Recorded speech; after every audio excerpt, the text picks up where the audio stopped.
स्कूली शिक्षा एवं साक्षरता विभाग झारखंड पेश करते हैं प्रायोजित कार्यक्रम हमारा रेडियो हमारी पाठशाला। अब पढ़ाई नहीं रुकेगी। चुन्नू मुन्नू हो या दीदी भैया, सबके सीखने का नया जरिया। घर से बाहर अभी न जाएंगे, घर में पाठशाला बनाएंगे। कैसे? अरे भाई, हमारा रेडियो हमारी पाठशाला, और उस पर हर रोज नई कहानी लाएंगे, सीखने का अब नया जरिया अपनाएंगे। खुश होंगे फिर हम सब भैया, चुन्नू मुन्नू हो या दीदी भैया, सबके सीखने का नया जरिया। बच्चों, अभी आप घर पर ही रहकर पढ़ाई कर रहे हैं, है ना? कोरोना अभी गया नहीं है, इसीलिए सतर्कता में कोई कमी न बरते। कोविड संबंधी नियमों का पालन करें, मास्क जरूर लगाएं, 2 गज की सुरक्षित दूरी बनाए रखें और साबुन से बार बार हाथ धोते रहें।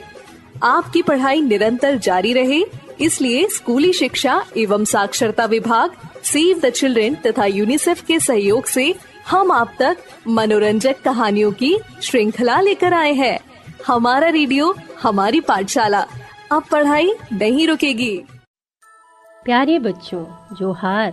मैं रिंकू कुमारी JCERT रांची से कहानियों की श्रृंखला में आज आपके लिए एक बहुत ही रोचक और ज्ञानवर्धक कहानी लेकर आई हूँ। इस कहानी का शीर्षक है आर्किमिडीज। बच्चों, आर्किमिडीज प्राचीन काल के एक महान आविष्कारक और गणितज्ञ थे। उनका जन्म 287 ईसा पूर्व में इटली के सिसिली द्वीप पर बसे नगर सायराक्यूज में हुआ था। आर्किमिडीज ने लगभग अपना पूरा जीवन सायराक्यूज में ही बिताया। वे अपना ज्यादा से ज्यादा समय पढ़ने, लिखने और सोचने में व्यतीत करते थे।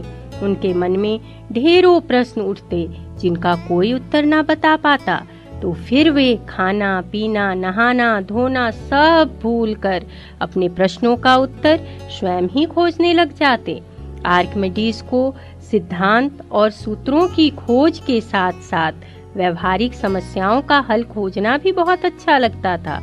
एक बार सायराक्यूज के राजा को रोम की शक्तिशाली सेना द्वारा आक्रमण का अंदेशा हुआ, तो उन्होंने आर्किमिडीज को बुलाया और उनसे नगर की रक्षा के लिए कुछ उपाय करने का अनुरोध किया। आर्किमिडीज ने बहुत सोच विचार और प्रयोगों के बाद नगर की रक्षा के लिए अनेक यंत्र बनाए। ये यंत्र गुलैल, लीवर और पुली आदि के सिद्धांतों पर आधारित थे।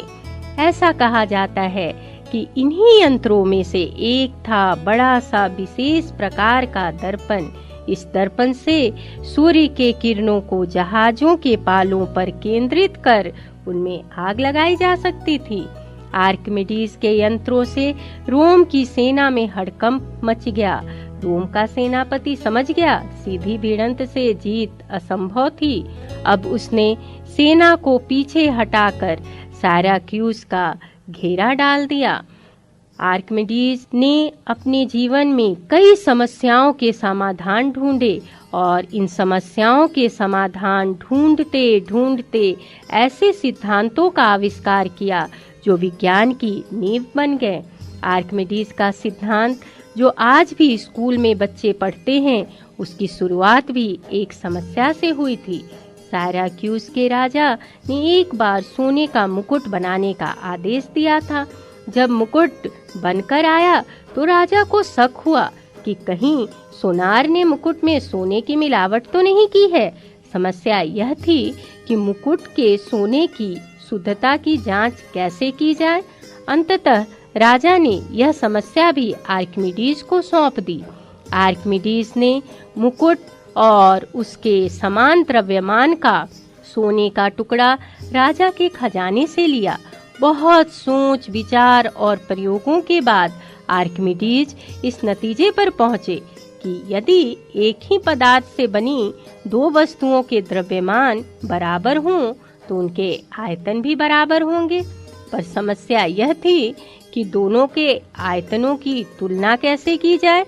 आर्किमिडीज इस समस्या पर हफ्तों सोचते रहे, पर उन्हें कोई उपाय नहीं सूझ रहा था। इसी उधेड़-बुन में वे नहाने गए। उस जमाने में शहरों में सार्वजनिक गुसलखाने होते थे। नहाने के टब में पानी लबालब भरे होते थे। आर्किमिडीज जैसे ही टब में बैठे, थोड़ा पानी बाहर छलका और आर्किमिडीज के दिमाग में एक विचार कौंधा, अरे बाहर कितना पानी छलका, क्या इसके आयतन और मेरे शरीर के डूबे हिस्से के आयतन में कोई संबंध है? अरे ये दो आयतन तो बराबर होने चाहिए। यूरेका यूरेका यूरेका, आर्किमिडीज खुशी से चिल्लाते हुए बाहर की ओर दौड़ पड़े। यूरेका यानी कि मिल गया। आर्किमिडीज तो इतने उत्साहित हो गए कि टब के बाहर निकले और बिना कपड़े पहने ही अपने घर की ओर दौड़ पड़े। आर्किमिडीज को अपनी समस्या का हल मिल गया था। उन्होंने सोने के मुकुट और सोने के टुकड़े को बारी बारी से पानी में लबालब भरे बर्तन में डाला और दोनों बार बाहर छलके पानी को नापा। उन्होंने पाया कि दोनों बार बाहर छलके पानी का आयतन अलग अलग था। इस प्रकार आर्किमिडीज ने यह सिद्ध कर दिया कि मुकुट में सोनार ने वाकई में मिलावट की थी। जो आर्किमिडीज ने इस प्रक्रिया से एक महत्वपूर्ण सिद्धांत खोज निकाला, जो आज भी आर्किमिडीज के सिद्धांत के नाम से प्रसिद्ध है। इसके अनुसार किसी वस्तु को द्रव में डुबोने पर उसके भार में कमी प्रतीत होती है और यह कमी वस्तु द्वारा विस्थापित द्रव के भार के बराबर होती है। इससे आर्किमिडीज की ख्याति दूर दूर तक फैल गई। 3 साल की घेराबंदी के बाद रोम की सेना अंततः सायराक्यूज पर कब्जा करने में सफल हो गई। रोम के सेनापति ने अपने सैनिकों को आदेश दिया कि आर्किमिडीज जहाँ भी मिले उन्हें इज्जत के साथ मेरे पास लाना।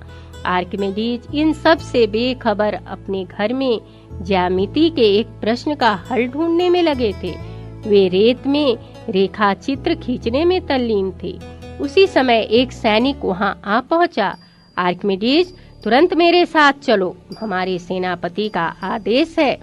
आर्किमिडीज ने कहा, ठहरो, अभी मैं इस समस्या को हल करने में व्यस्त हूँ। इस पर सैनिक आग बबूला हो गया और उसने रेत की परत पर बनी रेखा चित्र को नष्ट कर दिया। आर्किमिडीज के चलने से इनकार करने पर सैनिक ने अपने सेनापति के आदेश की अवहेलना करते हुए आर्किमिडीज का उसी समय वध कर डाला। आर्किमिडीज के न रहने की खबर सुनकर सेनापति बहुत दुखी हुआ। उसने आर्किमिडीज के मृत शरीर को बहुत आदर और सम्मान के साथ दफनाया और उनकी कब्र के पत्थर पर उनकी इच्छा अनुसार रेखा चित्र भी गुदवाया। इस प्रकार सन 212 ईसा पूर्व में इस महान विद्वान का दुखद अंत हो गया। आर्किमिडीज उन महान वैज्ञानिकों में से एक हैं जिनका ज्ञान सृजन का खजाना आज भी कई आविष्कारों की जननी है। ऐसे असाधारण मानव को हमारा सत सत नमन। बच्चों, आशा करती हूँ कि आपको यह कहानी पसंद आई होगी। कहानियों की श्रृंखला में आपके लिए एक नई और रोचक कहानी लेकर मैं फिर उपस्थित होंगी। तब तक के लिए धन्यवाद।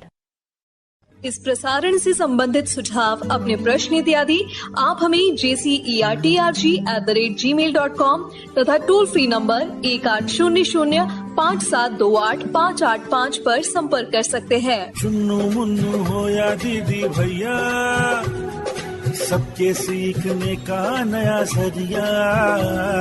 घर से बाहर अभी न जाएंगे, घर में पाठशाला बनाएंगे। स्कूली शिक्षा एवं साक्षरता विभाग झारखंड पेश कर रहे थे प्रायोजित कार्यक्रम हमारा रेडियो हमारी पाठशाला। अब पढ़ाई नहीं रुकेगी।